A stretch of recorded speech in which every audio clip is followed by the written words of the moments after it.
Oh, what's up, good buddy? Hey, how's it going? Welcome. Good, good. Welcome to the Bebop. Good people, Oh good yeah. people. Good to be back on a Nice. Monday. Yeah, yeah. Got a little fantasy or a little football action in over the weekend.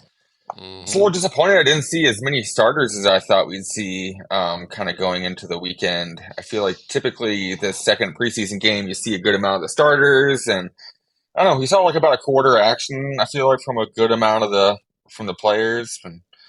Nothing super special, I feel like. Some Bijan action was probably the highlight of the weekend. Yeah, he did look pretty sick. Yeah, yeah. Yeah, I'm hearing more and more that these joint practices are where they're really making their evaluations on the starters. So that's kind of even more of a reason for me to not overreact to anything that happens in a preseason game is like the NFL is showing us that they don't actually value these. Sure they're figuring out the bottom of their 53-man roster, but I think the preseason games now are telling us less about the top than they ever have before. Yeah, yeah. It used to be it was kind of like a dress rehearsal, for Right. them to like preparing for the thing and standing out there and going through the coin toss. Like, I feel like a lot of that it was more of just for practicing what to do for the game, especially for some of these younger guys. But yeah, I mean, it's good. We've avoided a lot of injuries, and honestly, I think that's probably the best thing we could ever have from a preseason football. Right. We haven't had a Travis Etienne going down with a Liz Frank or, any of that. The Jake or Cam Akers going down in training camp. Yeah, that J.K. Dobbins one was one of the worst, just because I mean it was such an unnecessary game, and the Baltimore Ravens just want to keep their undefeated streak alive, and out Mm, there running their young running back, and 2 years later they might get to use him again. So hopefully that streak is worth it. right. Yeah, so I'm actually kind of hoping they get their butts kicked tonight. They got the Washington Commanders this evening on some preseason Monday Night Football action. Any players you're excited to see for tonight's game? You know, I don't know. They're not too much. I love seeing Zay Flowers because I have some Zay Flowers and I'm like excited to play with a new toy, but I'm really not expecting anything too serious to come out of the game. My expectations have been tempered. Right, right. I know it's hard to get too excited about seeing your guys out there. Because like what we said last week, it's like, oh, there's my guy. He's got the ball. Be careful. Get down. Get out of bounds. Get out of here. Like hey, the untouched touchdowns are the best ones. Give me a George Pickens seam route where he just like jukes some guys like he did last week, and he just runs clear for a touchdown. I'm all about that kind of life for my wide receivers, my running backs, but this contact Mhm. stuff is. It's Let's save like, that for week yeah, one. no, no, no, no, no. It's just hope I know. lash. Yeah, for sure, man. I know for me, I'm a little, I guess not excited, but curious to see some of the running back usage for Washington out the gate. I know that Brian Robinson and I know Antonio Gibson's been one of my guys since he came into the league. So I really like to see him showing himself on third down really well. And, I kind of hope, honestly, maybe Brian Robinson's not looking so hot out there. I'd like to see some Gibson take the next level and take the next step. And but Brian's a good story, and I do have a little bit of exposure to him as well. Yeah. He's just so not exciting, man. It's just he just runs the ball, but that's it. Yeah. Hopefully, he falls in the end zone.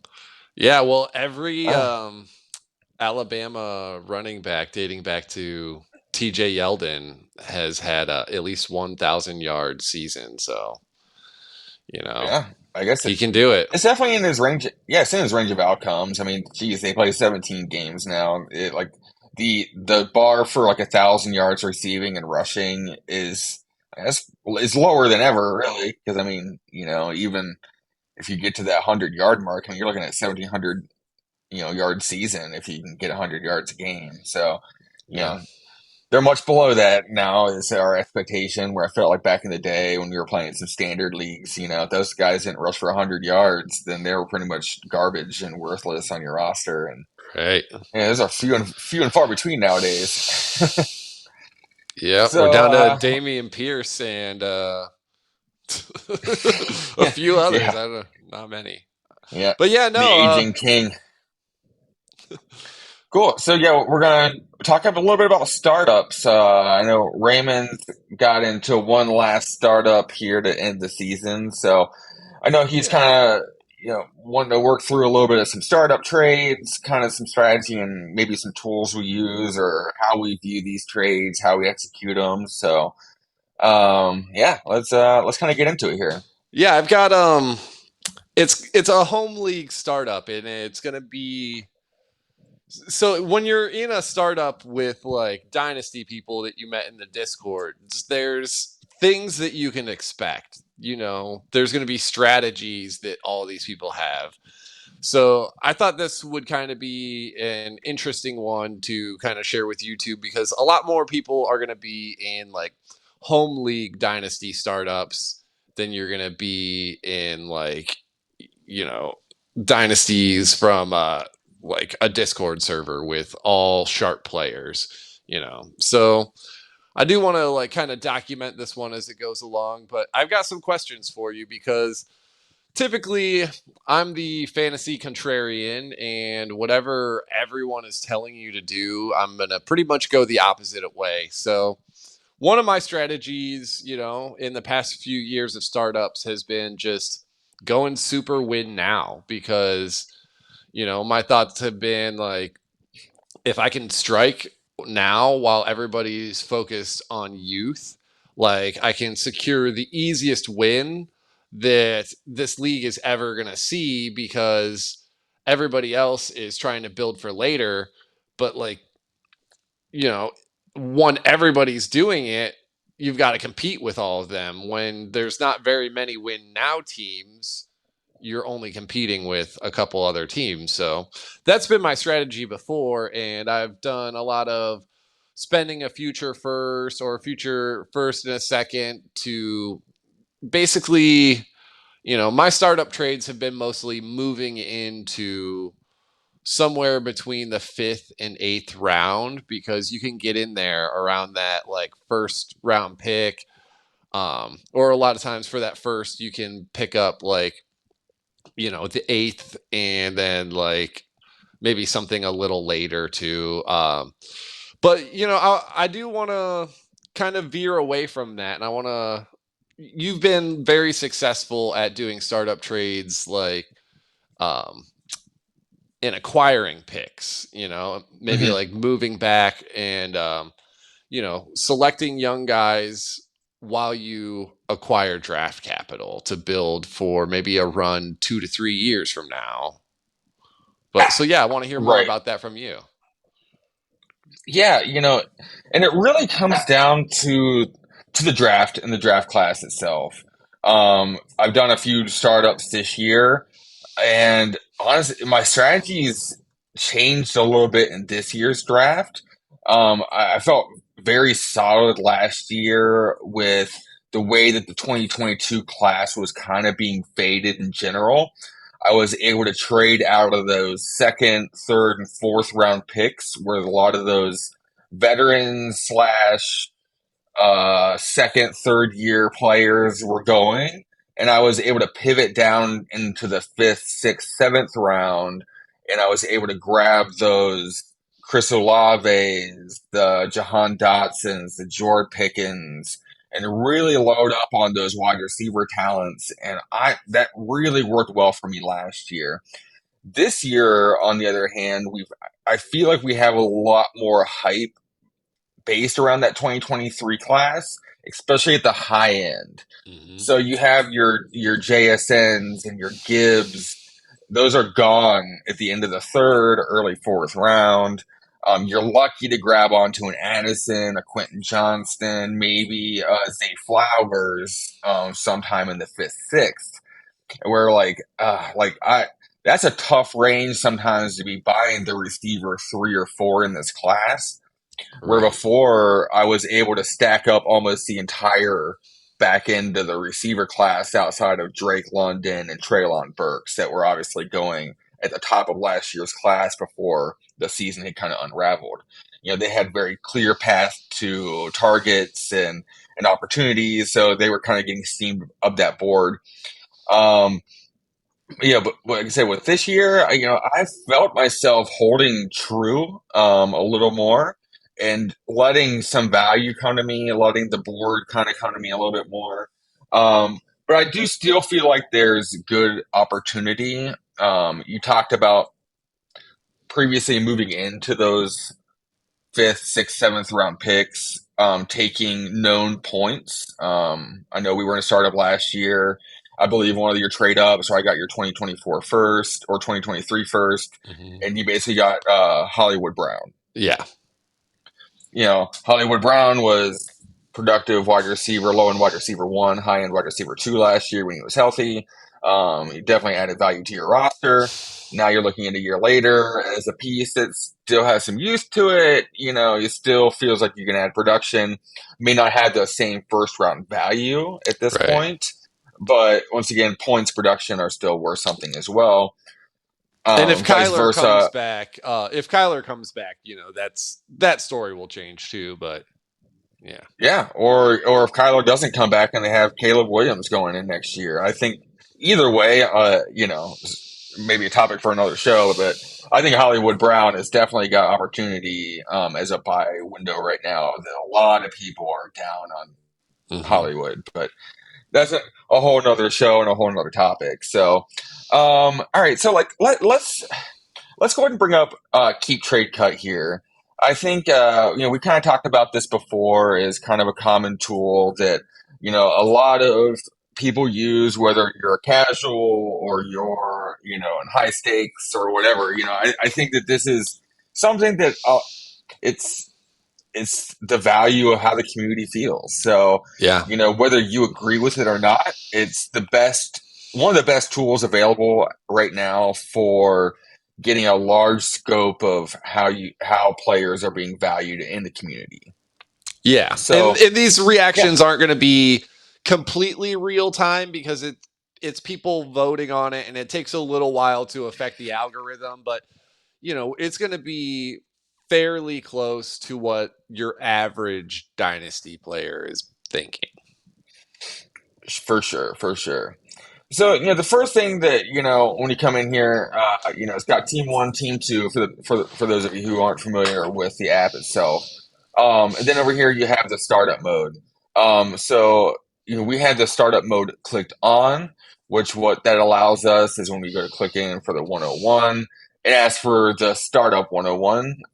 Versus when you're not in startup mode, it's going to assume that that's a rookie 101, and it'll Hmm. ask for 2023 or 2024. So, in this case, I want to talk about just what kind of deals, let's say you got the lucky duck to cross the finish line, or however your league does their draft pick assignment, and you ended up with the 101. Um, in Keep Trade Cut, this is based off of a pretty standard 12 team super flex. It doesn't really give you anything for roster size or any Yeah. advanced scoring settings outside of that. So, kind of generically placing values in a 4 point passing touchdown, 4 point PPR type league situation. In this one, they have the startup valued at 9,999, which is Pat basically how the Mahomes. scale works is 0 to 10,000, Patrick Mahomes being the top of the list. So if you're looking at Patrick Mahomes, Raymond, in a startup, what would already be your first thought? Like, is that something that you'd want to entertain?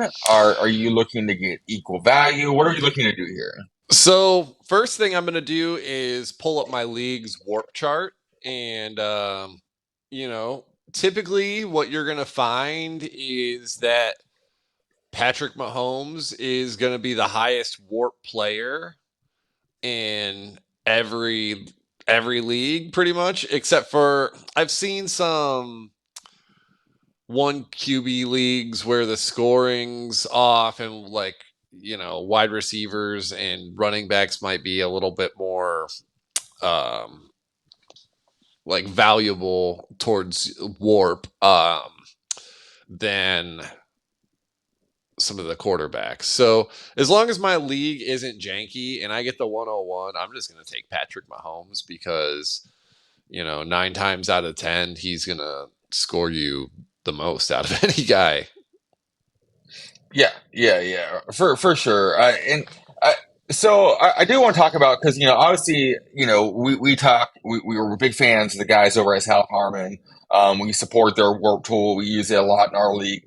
Mm-hmm. Um, but before times of warp and before Koopa was able to fix these issues and make it very streamlined for us, we had to do things a different way. And I feel like you know whether you have access to the warp tool or not, you could always go into. I always do before every draft. As soon as they create the league, I go to the league. I go to players, and I go to last year's stats, and I sort it by either total points or points per game. And I just look at it right there, and usually you can find a good list right off the rip, so you can kind of see Patrick Mahomes was because there's some formats where Patrick Mahomes was not the number one scorer. You know, Right. there's but there's other leagues where Patrick Mahomes was the number one scorer by 100 points. So I know personally, I was on the clock this year with a 101. I was taking offers. I had quite a few people that were messaging me the pretty standard 101 type trades.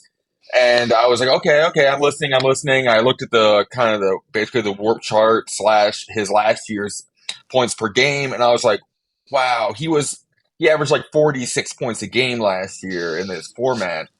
That I can't. There's no value that you can give me at that point that's gonna equate to what we're looking for.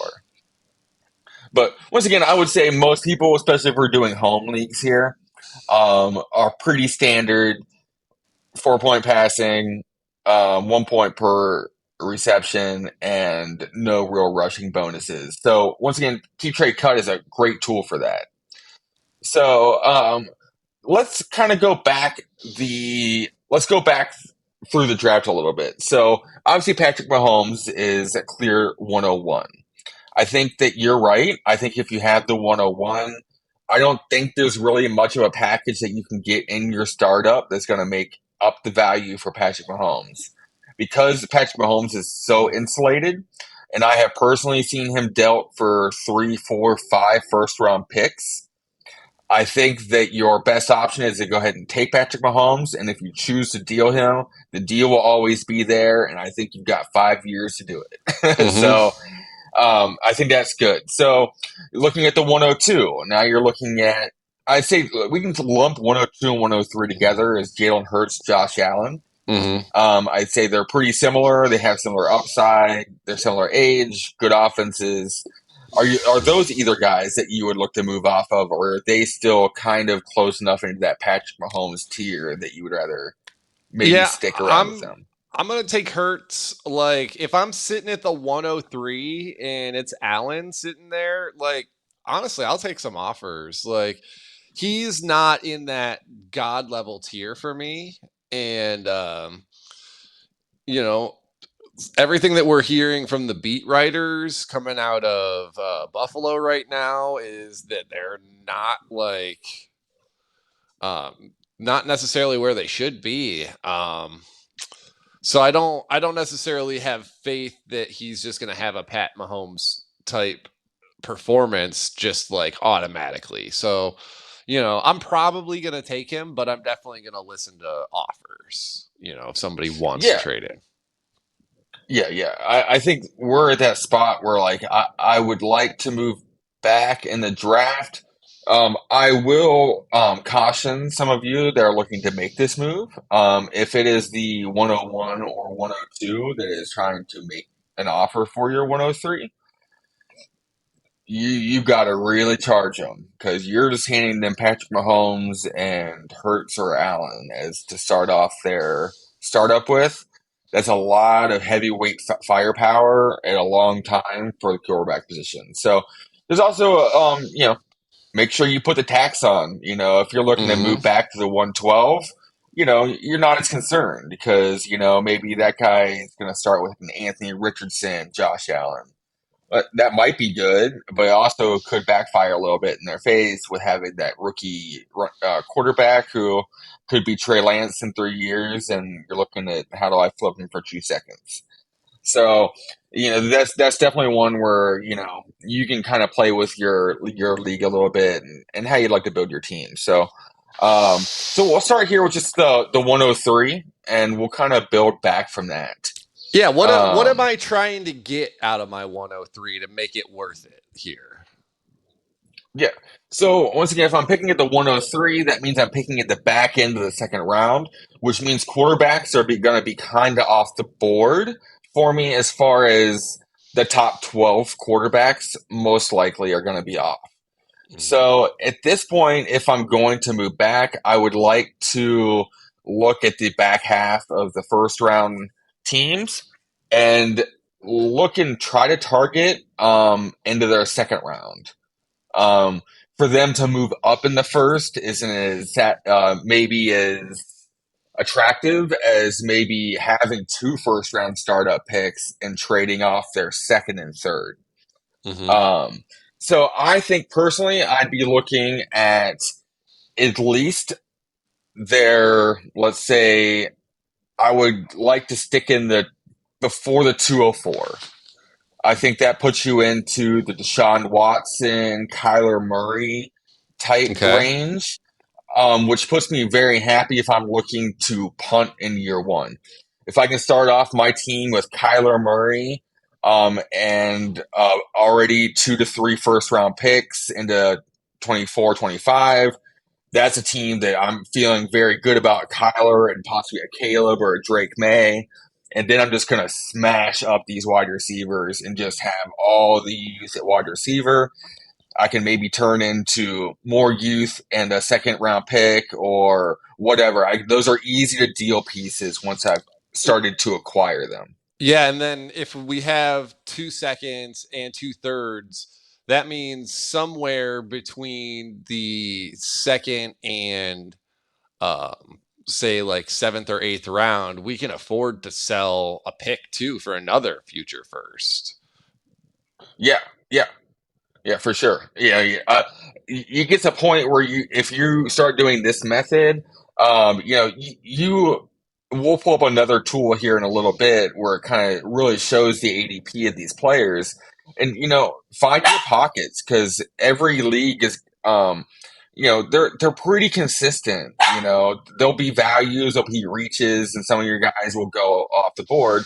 But really, at the end of the day, it's pretty consistent as far as this tier goes and the next tier goes and the next tier goes. So just knowing where you feel comfortable and trying to stack up maybe as many picks in that round as possible. Last year it was round 5 for me. Every time I moved back, give me a 5, give me a 5, give me a 5. It was always just trying to get another fifth round pick, even if it was just I'd move back a couple spots if I could get a fifth and give up a 10th round pick. Just I just wanted more fifth round picks and stack those up and get a real big line of players that I really liked. Right. Yeah. Um, And like so one of the things that you're kind of touching on here is just hitting it in the rounds. That's one of the things that's actually made me the most uncomfortable when it's come to making startup trades is for me it's hard to like just be like, "Oh, a 5th round startup pick and this like it's hard without putting names and faces to these to get a value from them. So like how do you navigate that like without really like having a value to the or like a name to it, you yeah, know? I feel like a lot of times I'm just there's a lot of players that I like, and at wide receiver, we've talked about it, is the deepest the position's ever been. Mhm. So, even if I feel like I'm always going to find guys, in the first 7 rounds of any startup. almost anywhere I'm picking a spot, I'm going to be able to find, another Jahan Dotson or George Pickens that falls down to those ranges. The second year wide receivers that were faded, or the first, or maybe this year's, maybe a Jaden Reeds, a Marvin Mims, the guys who aren't the sexy top of the board, but they're guys that I feel good about as far as prospects and team situation, and feel like they can. Maybe the quarterback situation is going to change in year two, or you know, I I don't know it. Um, Sorry, uh, but yeah, so using tools like this, I don't evidently always plug the names in because names are good to think about sometimes, but there are players that drop. So being able to use the startup picks themselves is nice because the startup pick itself might have one value, and the player that fell to you will have another value. Right. So it makes you kind of even almost like win that trade twice When you pick in up the long value run. that fell at the pick. Yeah, exactly. I'm a risk taker in drafts. I'm always waiting for someone to fall to me, and I'm hoping that it happens. I've been lucky. I feel like a lot of times where it usually ends up working out, or you're allowed to trade up too, even when you're in these rebuilding situations. Because ideally, you've gotten into the sixth or seventh round here. You've Hmm. acquired some extra picks, whether they're thirds, late around 10th, 11th, 12th startup picks, and you can maybe just do a move up three spots, move back three spots later in another round. Because, as that guy is sliding, if that list starts to get shorter and you're like, okay, I got to push the trigger or pull the trigger now because if this guy goes, it really kind of hurts my plans. And now I'm picking at the top of a new tier versus I really wanted this guy that was in the tier above that was sliding down. Pickens is a perfect one that was happening all summer. I'd watch him in startups, just falling way below the ADP on sleeper, just because a lot of the analysts were talking about his separation and the Steelers' offense and all these things. So it just got stuck in their heads, and I continually watched him fall. And there's points where it's like, okay, he's fallen far enough. I got to pull the trigger. I got to reach up. I got to grab this guy. So using those assets later on the draft is always good as well because To stay once you get out, flexible. yeah, because once you get outside of if it's a start 12, start 11, once you get outside of the 11 rounds, you can start looking at packaging a couple of those up because once again, you're not looking at having a lot of depth on your roster because you're looking at acquiring a lot more picks in the future, anyways. So if I can kind of move my way up the board and grab those pieces, use those youth, use those assets, and just Hmm. just acquire and acquire and acquire.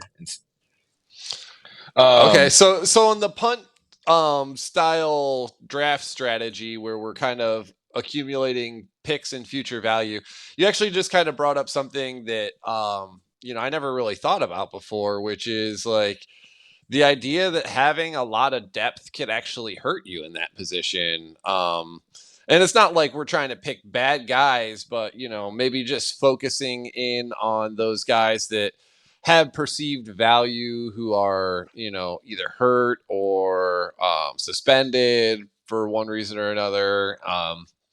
That kind of thing, rather than just trying to manhunt through the back of the draft to just chase points with your Samaj P. Rhines and your Ezekiel Elliott's or Dalvin Cook, whatever it might be. yeah, and trust me, you'll have plenty of opportunities to grab those guys even in round 20, 25, 26. There's always a guy that you're like, oh wow, this guy's still down here. Hmm. Last year it was like Jeff Wilson was the super late guy I was always targeting. Like it's just Hayden Hurst of the world. Like there's Hmm. always more of those guys down there later. That tier is so deep. You know, using that to consolidate up because in season, as you know, guys hit off the waiver all the time. So if you can grab that guy off the waiver, not have to really drop much of anything, and be able to sell that guy for a third to a contender, that's free money. You're turning Mm-hmm. fab into thirds. You're turning thirds into seconds, and seconds into players, and players into championships. So, you Yeah. know, but but having that free roster space versus having a bunch of Ronnie Bells and LaVishka Chenaults, they're like, yeah, but Brian maybe, Edwards. Brian Edwards, you know, try to consolidate those up now into more, into that starter range, the low end starter range that have upside offenses. Like I say, that the Atlantas, the Commanders, the teams of the world that you don't know where the quarterback is going to be next year. It could be all Kyler Murray, it could be Caleb Williams, it could be Drake May. It's Yeah, a lot of Van Jefferson excitement. is another guy like that where he's got some perceived value, but we really don't know what that's going to look like in a year. But like, yeah, this also kind of brings up something like I do think, potentially trading some of those guys in that tier of like wide receiver twos, threes on their team who are more entrenched veterans that people aren't like excited about. Your round 16 to 18 guys or whatever it is, but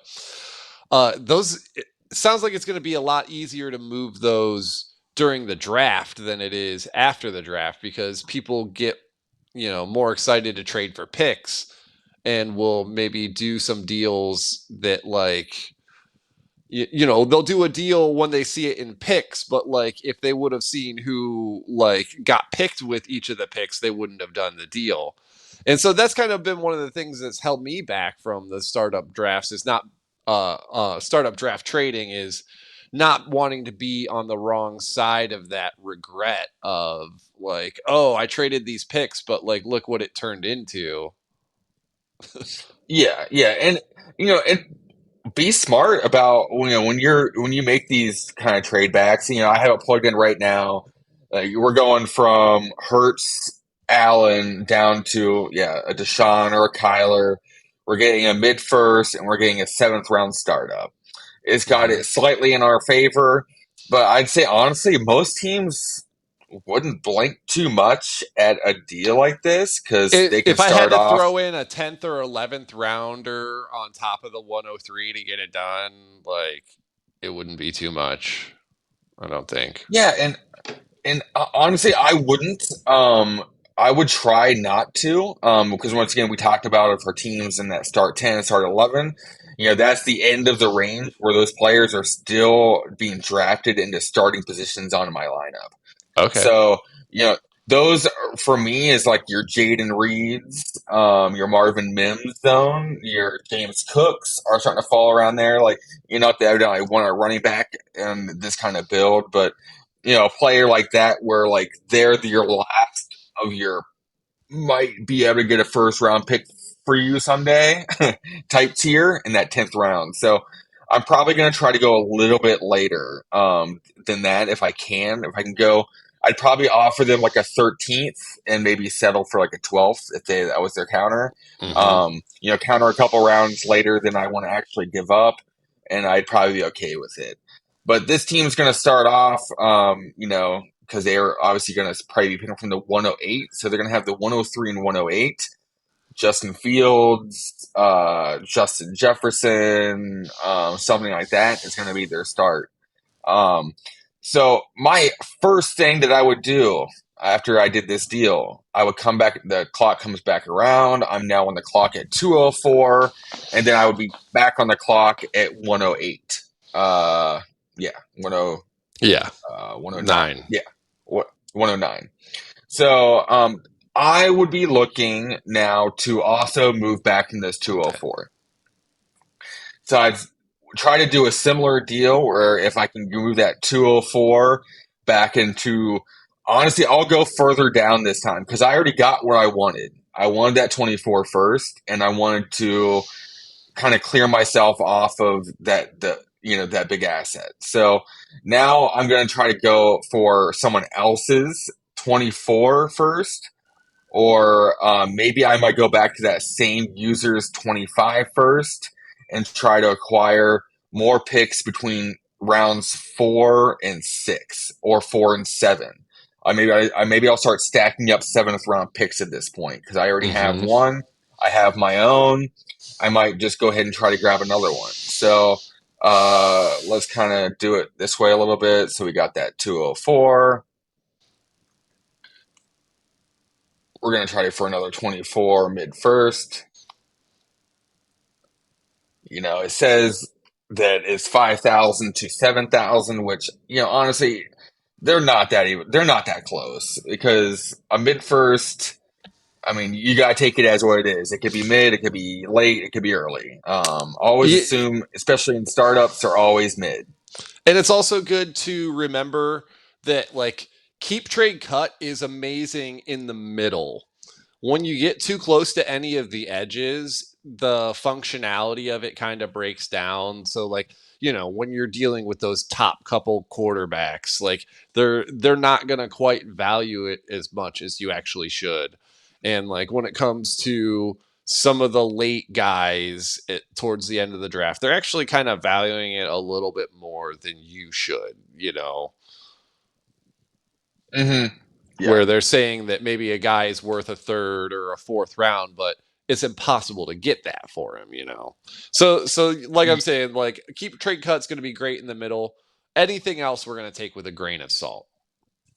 Yeah, yeah. I have been a player profiler user for several years, and I'm a big fan of their trade calculator that they have with their Dynasty Deluxe tool.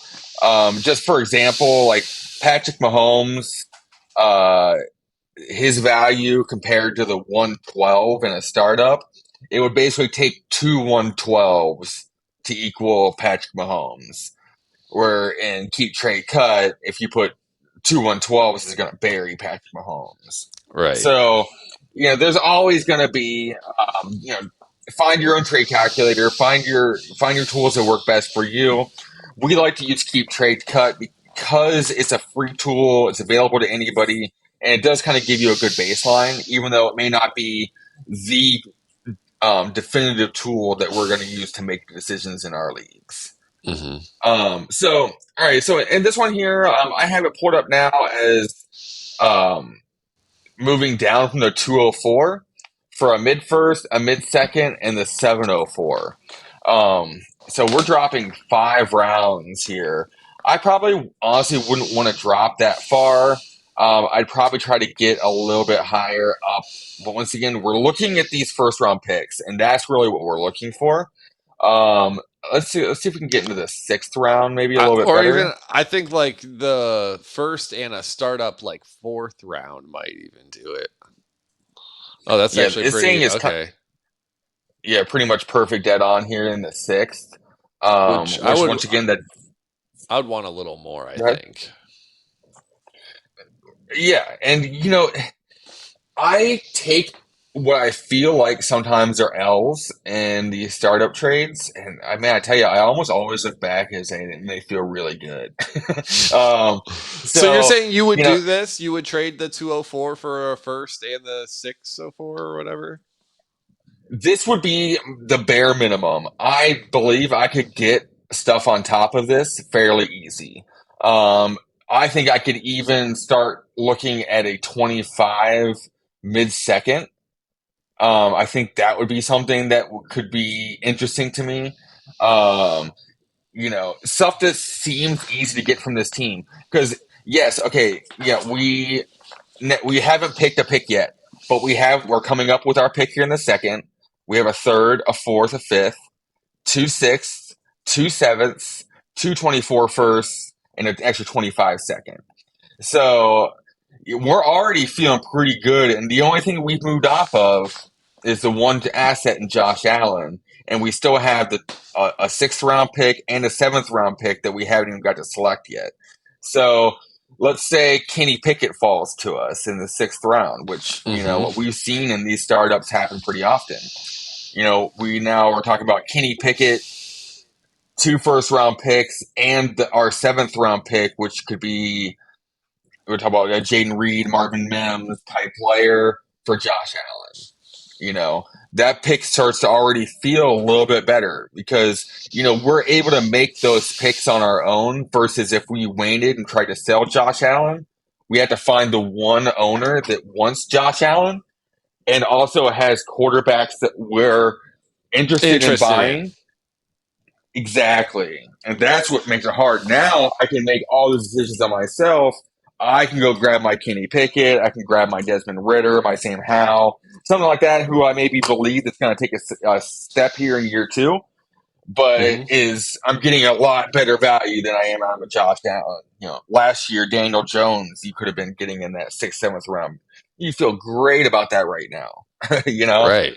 So, sometimes you got to take some risk. And I tell you, if you insulate with these extra first round picks, keep doing this process on the way down. Because then once again, we've got a second and a third round pick at the corner here at the end of the second, beginning of the third, assuming we're not doing a third round reversal in a home league type situation.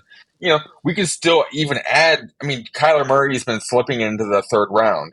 I would say it's probably even more likely to happen in a home league. So now you're Right. talking about starting with maybe worst case scenario, CJ Stroud is your quarterback one with three first round picks going into next year. Hmm. I'm okay with running maybe kind of running pretty light at QB and just taking Stroud, smashing my wide receivers for the next 6 rounds, and then taking a few dart throws on some late round quarterbacks, maybe. I might even just punt the position altogether and just let it go. And, Yeah. once again, I'm not Well, trying to win in year one. So, mhm. I think my favorite part about this strategy is like I've seen it happen so many times where you acquire these future firsts from a team and then that team realizes after the draft that, oh crap, we're bad. We need that we need that first round pick, and they're going to give you even more than what the pick is like theoretically worth right there because they're planning on taking it and tanking it. It's like, yeah, if I hold on to this, it might be like a 106, but if I give it to you, you're going to try to turn it into the 101. So like I'm going to charge you closer to that, 101 than I'm going to charge for the 106 that it looks like it might be. oh yeah, hands down, man. Like I say, that's where I made all my money last year was, having to trade those first round picks back to these people who they needed Bijan Robinson. They needed a shot at one of these quarterbacks, Young or Stroud, and now they gave up, a bunch of their roster to get them, and you know, we'll see what happens. So having those assets, the liquid assets, being able to buy the players when you want to buy them, I think is an invaluable place to be in. So. Um, Last kind of like little thing I'd like to bring up here is another great tool. If you're not doing, last year I did, I think, 7 startups last year, and I was able to kind of save all those draft boards, go back, and be able to pull them up, see where players were falling, know where my zones were. Um, you might only get one startup per year. You might only just do one startup ever. So, a really great tool to go to. It's put together by Deco over at bulletproofff.com. And it's a And free what it does tool. is, yeah, once again, we're only going to bring you free tools here on the Bebop because you know th- these are stuff that's available. All this stuff is out there, and an active dynasty manager should be utilizing these. Most of your league is going to have their hand in some sort of tool. The more hands you have and more tools, the more information you can use to your advantage and use against your opponents to bring home some dynasty championships. Yeah, and it's great to be aware of all the tools, even if you're not going to use them, because you might realize, oh, this person is just like using this tool, and then like they become predictable because you know the outcome of like their decision making process by knowing how they made the decision. Yep, yep. Yeah, so just using like our Adiko as our kind of baseline here. The first trade that we talked about, we're moving off of Jalen Hurts, and we were moving down to Deshaun Watson and Russell Wilson. In this scenario, obviously, I wouldn't be looking at a Russell Wilson on that type of build. Hmm. Honestly, I would have looked to either move up here or hope that one of these guys falls and say Flowers, Jahan Dotson. I do think that we talked about Hollywood being a good value there as well. That's probably the range I'd be looking at there with my seventh round pick. Um, but once again, we moved off of Watson, and then we moved down to the sixth round. We said kind of like a late sixth. Looking at Here we Kenny talked about Pickett. Kenny Pickett, Brandon Ayuk, Traylon Burks, George Pickens. You know, already this sixth, seventh round, fifth, sixth, seventh. That's if you can get out of all four of these rounds here and walk away with a horde of picks and a bunch of these picks here in the mid round, I think you're going to be pretty happy walking away with even a Kenny Pickett, Jordan Love, Pickens, Burks, Ayuk, Zay Flowers, and Marquise Brown. If that was your roster to start, I you don't hate it, right? Like, I Yeah, mean, you got a it's chance. yeah, you're like, wow, even if the cards kind of fall my way, I could be a contender. And I sold out of my first 4 or 5 rounds, and I have a horde of picks. And everybody around me is now nervous, and I have the youth. So not only does the team that is a failed contender going to look to me to get their pick back, but they're going to look to me for these young wide receivers that they want to build around too. So, they're a failed contender with a Cooper Cup on it, and I'm maybe a stud or two away. I can buy Discount. myself a cheap Cooper Cha-ching! Cup. Yeah, yeah. Discount double cup, and head off with it. So, yeah, man, there's once again tons of tools out there, tons of stuff, still kind of find your guys in these ranges. In Hmm. every draft, there are guys that I'm just not touching in different ranges. And there's guys where I'm just smashing them all day long. So, Right. you know, study boards like this going into your startups. Know that they're not written in stone, and you're always going to have guys going too high, too low. Whether it's a home league or a super sharp league, honestly, sometimes you get some of the craziest movement in the sharp Sharps. leagues because Yeah. everybody they want to show you that they know better than you do. Bunch of smartest guys in the room. Yep, yep. Last year I remember Hollywood getting traded and Bateman getting steamed up 3, 4 rounds, and you're like, oh, but he's still in a low pass volume offense, right? Like, Yeah. I don't know. Like, it just feels weird. Like we already didn't like Hollywood there, and now like we want the next guy, and it's just the way things go, man. You just gotta, Yeah. watch these values. Plant your flags where you can plant them, and just keep making those trades, man. Every trade that you get, there's always another trade that you can make to get out of it. Never trade should be your last trade. Yeah. Always another one behind the next corner. Just keep hunting them down. Yeah. Yeah, I'm excited for this draft coming up. We're gonna be starting it against my suggestion. We're starting it September 1st, which is going to be interesting. It's definitely going to be a marathon to get it done before that first game, but it'll be interesting. I'm drafting from the 104. I'm going to see what I can do because I'm at that first decision point. Odds are that the top three quarterbacks are going to be gone, and then I'm sitting there considering Joe Burrow, Justin Herbert, or a trade back. We've only got 2 hours a pick here, so um, that combined with every most of the people being new might hinder the trade market a little bit during the draft. But I think we got a lot of good stuff here today, and I got a better idea of what it looks like to pick up first rounds and still build a team that we can respect. Yeah, and, in a home league especially, I think a tool like Keep Trade to Cut is going to really help you a lot because you can show them that tool. You can show them again, hey man, I'm not pulling one over on you. Like it's fair Hmm. value here. Like, and just know that you just maybe feel a little more confident in your player pockets and how you're going to build your team out in the long term. You know, don't don't pivot. Stay strong. you know, Yeah. a guy might fall to you, and if you get offered that big haul for it, man, you got to Hmm. take it and just keep taking value. Cool. Awesome. Well, don't forget, like, comment, subscribe, do all the things that YouTube tells you to help our algorithm and get us brought up here in the YouTube rankings.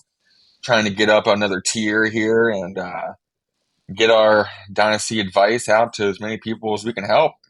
We're educators at heart. I feel like we kind of started this podcast as a way to talk to each other, but also a way to help make people better and you Yeah. know Di- Dynasty is a really fun game, and it can be not fun if you don't really know what you're doing and you're just getting taken Also, advantage it's of all the more time. So, fun to me to be in a league where everybody has a chance than to be in this league where like there's a couple teams making really bad decisions and maybe one or two teams that are predatory on them and just taking advantage of those bad decisions and things getting really out of whack. It stops being fun. You don't want to put money into that. And so yeah, it's one of the things for me too. Is like I want to see everybody's fantasy team do well because then when I beat it, it means more to me.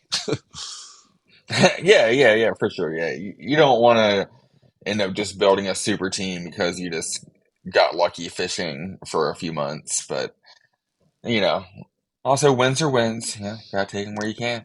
Yeah, yeah. I'll take all All the right. money from the championships I can get. Yeah, yeah, yeah, yeah. Right. It still spins the same. Yeah, cool. Awesome. Well, you can find me. I'm at Fantasy Footboy on Twitter. And this And I'm boy here, Ray, at Mushroom Dynasty. Mushroom Dynasty and the Footboy. We are the Dynasty Bebop, and we will see you all next week. We out.